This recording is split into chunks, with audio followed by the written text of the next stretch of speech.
écoutez Europe 1, il est 8h18. L'interview politique d'Europe 1, Jean-Pierre Elkabbach, vous recevez ce matin le président de l'UDI, Jean-Christophe Lagarde. Messieurs, c'est à vous. Qu'est-ce que je lui dis d'abord? Bienvenue Jean-Christophe Lagarde, bonjour. Bonjour Monsieur Elkabbach. La Palestine aura son drapeau au siège et dans les bureaux des Nations Unies à New York. Les États-Unis ont voté contre, le Royaume-Uni et l'Allemagne sont abstenus. La France a voté pour. Est-ce qu'elle a eu raison? Je pense qu'à partir du moment où tout le monde veut qu'il y ait un État palestinien, c'est assez logique.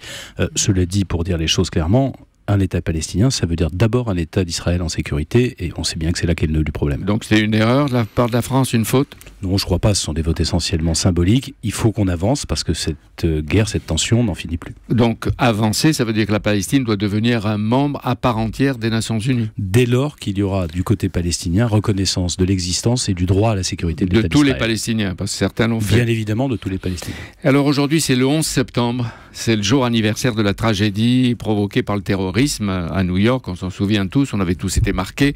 Et qui avait déclenché de la part de George Bush la guerre d'Irak. La France n'y avait pas participé. Et tout ça est à l'origine d'un engrenage qui a déstabilisé tout le Proche-Orient. Comme un geste symbolique, Barack Obama a demandé aux Américains d'accueillir 10 000 Syriens l'an prochain. C'est à la hauteur du problème? C'est assez ridicule. C'est 200 Syriens par État américain. Et on ne peut pas dire que ce qui se passe aujourd'hui au Moyen-Orient, les États-Unis n'y soient pour rien. Et d'ailleurs, j'ai fait une proposition. Moi, je souhaite qu'on ait une conférence des donateurs pour, dans la crise des migrants, financer ça. Les États du Golfe, qui ne sont pas pour rien non plus dans ce qui se passe, et les États-Unis, qui ne sont pas pour rien dans ce qui se passe, doivent au moins financer les conséquences des politiques qui ont été conduites là-bas. Et vous dites qu'il y a un choc moral, parce que pour un territoire, les États-Unis 17 fois plus vaste que la France, et pour une population 5 fois plus élevée que la France, l'Amérique accueillera beaucoup moins que la France. 24 000, vous pensez? On voit bien que c'est symbolique et que ça ne représente rien. Vous pensez que la France peut faire davantage que 24 000? Bien évidemment, qu'est-ce qui se passe aujourd'hui en Syrie et en Irak? Les gens qui sont en train de traverser la mer au péril de leur vie, qui affluent sur notre continent, ne sont pas des gens qui viennent, contrairement à ce que raconte l'extrême droite, profiter du système social européen ou français.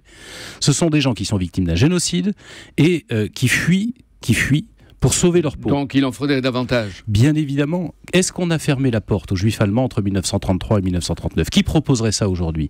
Qui proposerait de mettre ces gens-là dans des charters et de les renvoyer entre les mains des égorgeurs de Daesh? On dit des Syriens, des Irakiens, des chrétiens d'Orient.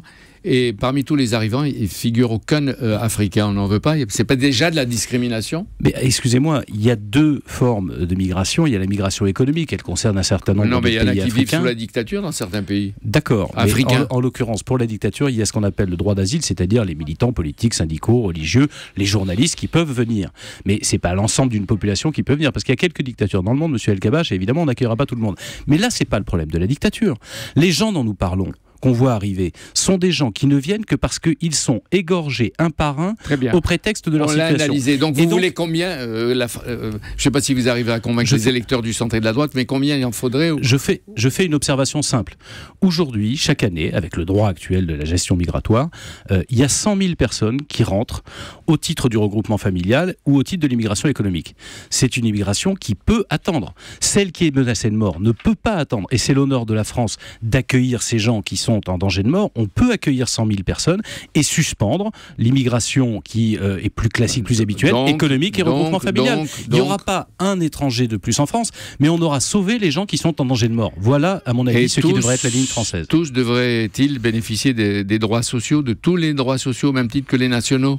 Mon positionnement, il est simple, c'est que d'abord, on doit les accueillir rapidement, leur apprendre le français, notre histoire, leur permettre de s'intégrer. Et pour faciliter leur intégration, il faut aussi qu'ils puissent participer à la vie collective, raison pour laquelle, dans les collectivités où ils sont accueillis, puisqu'on leur alloue 360 € leur permettant de survivre en attendant de trouver du travail, je trouverais utile qu'ils puissent participer à des travaux d'utilité collective. Donc, 1, ils bénéficient de tous les droits sociaux pendant ce temps. 2, ils travaillent.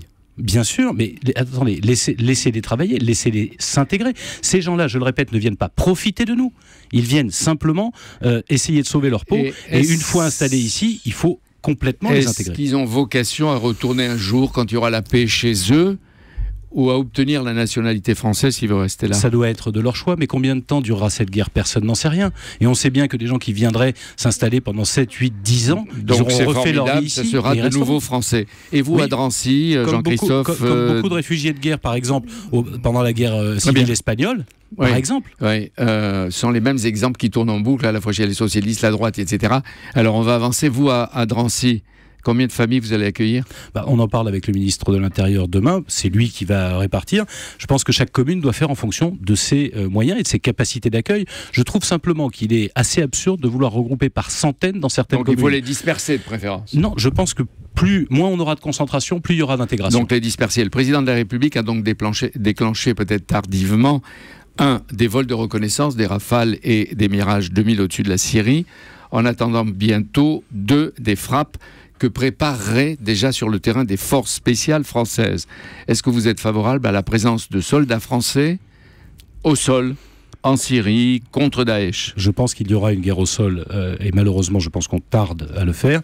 Il faut qu'une coalition avec les pays de la région, incluant évidemment l'OTAN et aussi la Russie, donc, il faut aille au sol, parce que cette guerre ne se gagnera pas à travers les frappes aériennes.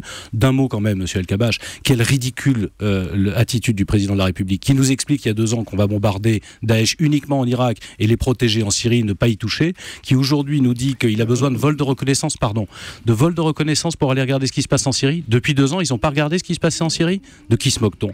La France, en réalité, dans cette affaire, est ballottée par les événements et se laisse guider au gré des humeurs médiatiques. Vous n'avez jamais changé d'avis? Moi, j'ai toujours dit, la réalité vous impose de changer d'avis. Je crois que c'est chez vous, monsieur El-Kabbach, que j'avais dit, quand on nous fait la guerre, nous, on ne peut pas la faire à moitié. Alors, face aux guerriers de Daesh, ce serait plus une guerre 0 mort. Ça, vous le pensez? Mais vous y pensez? D'abord, ce n'est déjà plus une guerre 0 mort, ne serait-ce que pour la France. Depuis le mois de janvier, je le rappelle. Donc la guerre totale contre Daesh? Écoutez, il y a 30 000 combattants qui sont là. Il y a dans les pays voisins une déstabilisation terrible. Regardez ce qui se passe au Liban. Je m'y rends la semaine prochaine. Regardez ce qui se passe en Jordanie. Un risque en réalité d'embrasement encore plus général de la région. Aujourd'hui, ne pas faire la guerre à Daesh, faire semblant, faire la guerre 0 mort, c'est-à-dire la guerre confortable médiatiquement par des bombardements.